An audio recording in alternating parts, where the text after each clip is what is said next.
All right, in this explainer, we are going to get deep into the weeds on a really powerful and frankly, a pretty clever tax planning opportunity. We're talking about the taxable scholarship strategy. We're going to break down exactly how you can use the specific language of the tax code to absolutely maximize the American Opportunity Tax Credit for your clients. I know, it sounds completely backwards, doesn't it? Why in the world would you ever choose to pay tax on scholarship money that could be totally tax-free? Well, as we're about to see, this counterintuitive move, it's the whole key. It's how you can turn what looks like free money into a significant tax credit, often with little to no tax cost. So let's dive in and see exactly how this thing works. And look, we are not skimming the surface on this one. We're going to walk through every little detail, the specific rules, the regulations, and the practical steps so you can walk away from this feeling confident about implementing this strategy. So here's our game plan. First, we're going to look at the two key laws that really set the stage for this opportunity.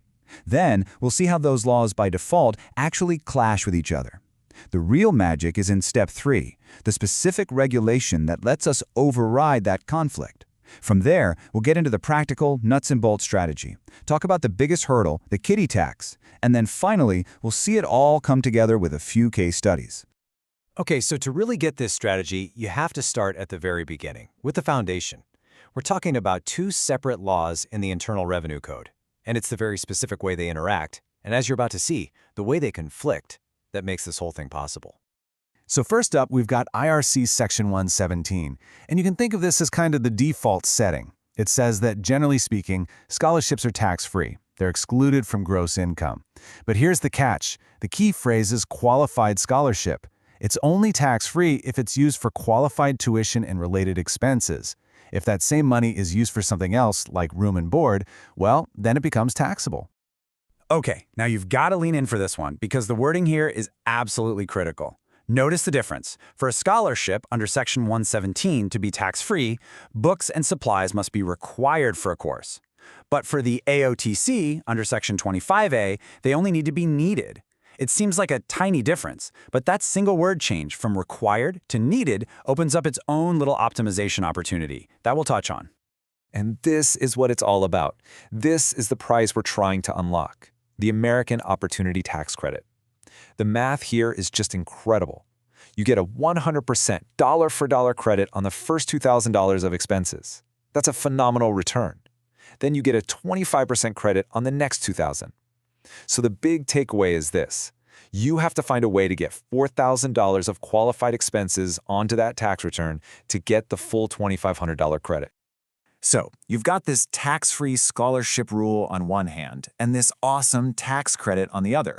Logically, you'd think they'd play nice together, right? Well, they don't. The tax code, as it's written by default, actually creates this conflict that forces them to cancel each other out. And it creates this weird paradox that hits the lowest income students, the ones who get Pell Grants, the hardest. And here's the problem, written right into the law. Let's look at the text from IRC Section 25A-G2. It says, point blank, that your qualified tuition expenses shall be reduced by any tax-free scholarship money you get. The law itself forces you to do this. So think about it. If a student has $4,000 in tuition and gets a $4,000 Pell Grant, that grant is tax-free, which is great, but it wipes out the AOTC eligible expenses. They go down to zero. No expenses, no credit. And this right here, this is what I call the default trap. It's what happens in pretty much every tax software right out of the box. The program just takes the payments from box 1 of the 1098-T and subtracts the scholarships from box 5. And for a student whose Pell Grant covers all their tuition, this simple math just zeroes out the AOTC. It's a really perverse outcome, where the students who need the most help are the ones who get shut out of one of the best education benefits in the entire tax code. Okay, so that's the problem. The law itself basically sets up this zero-sum game.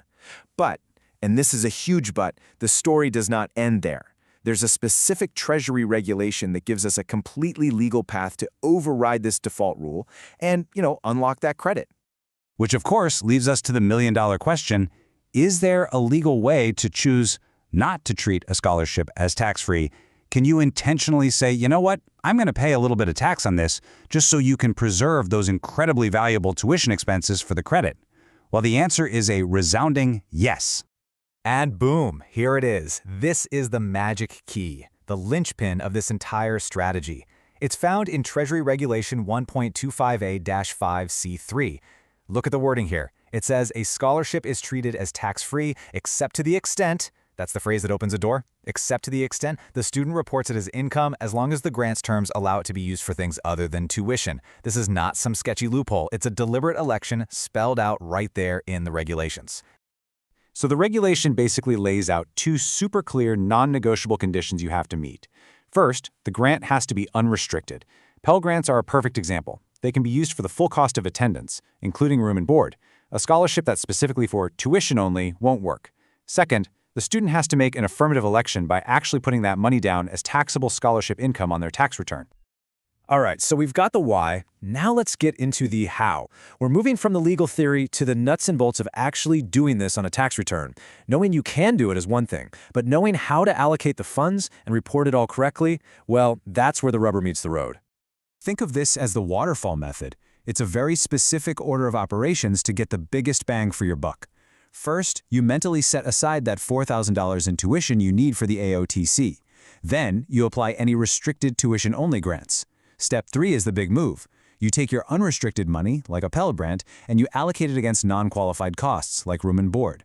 That's the step that makes it taxable, and whatever's left over can then cover any remaining tuition tax-free. Okay, I need you to listen closely here because this is probably the biggest practical hurdle you're going to face. The Form 1098-T that the school sends out will almost certainly not reflect the allocation we just talked about. The school's accounting system just nets everything out.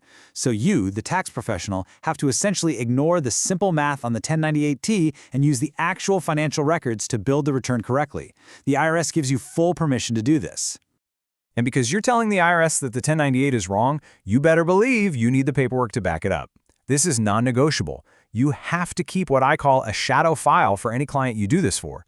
You need the financial aid letter to prove the grant was unrestricted. You need the student's account statement to show the actual room and board charges you're allocating against. And you need proof of payment for books and supplies. This documentation is your defense if you ever get a question from the IRS. All right, now let's talk about the main thing that can throw a wrench in the works, the Kiddie Tax. It's the primary limitation here, kind of a soft cap on the strategy.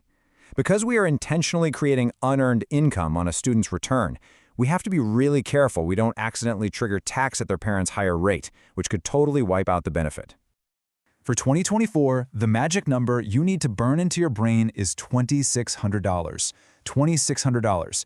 A dependent student can have up to that much unearned income, and that includes our taxable scholarship before the Kiddie Tax even starts to be a factor. Below that threshold, the income is usually taxed at the student's super low rate, often 10% or even 0. And that's what makes this arbitrage so incredibly profitable. At the end of the day, it all boils down to one simple calculation. Is the tax credit you're getting bigger than the tax you're paying? I mean, for that first $2,000 of expenses, you're getting a 100% credit. The tax cost will never be 100%, so that's always a win. For the next $2,000, the credit is 25%. So the strategy only makes sense if the tax rate on that income is less than 25%. If the Kiddie Tax pushes that student into their parents' 32% bracket, for instance, you'd be paying 32 cents in tax just to get a 25-cent credit back. You'd actually be losing money. Okay, enough with the theory. Let's see how this plays out in the real world with some numbers. We'll run through a couple of different scenarios just so you can see how powerful this strategy can be. Okay, case study A. This is the classic example, the one you'll see all the time. It's an absolute home run. You've got a dependent student, they get a Pell Grant that covers their tuition. Under the normal rules, the family gets zero, zilch, but by allocating $4,000 of that Pell Grant to room and board, we create $4,000 of taxable income for the student. But guess what? Because of the student's standard deduction, their tax is zero. Meanwhile, the parents get to claim $4,000 in expenses, which creates a $2,500 AOTC. It's a pure, clean $2,500 gain for the family. All right, now let's look at a slightly trickier situation. This is where the Kiddie Tax actually comes into play, but as you'll see, it's still a massive win. Here, a student gets a big, unrestricted merit scholarship. Their parents are in the 22% tax bracket. Default benefit is again, zero. Now, when we optimize, we shift $4,000 of that scholarship to taxable income. The Kiddie Tax gets triggered, so part of that income is taxed at the parent's 22% rate, creating a tax bill for the student of $308. But the parents still get the full $2,500 credit, so the net benefit to the family is still a whopping $2,192. It is absolutely still worth doing. So I'll just leave you with this thought. The tax code is a beast, right? It's incredibly complex. And for families who don't know these rules exist, that complexity is a liability. It literally costs them thousands of dollars. But for you, the informed professional, that same complexity, that deep knowledge of the statutes, the regulations, and how they all fit together, that is a powerful, powerful asset.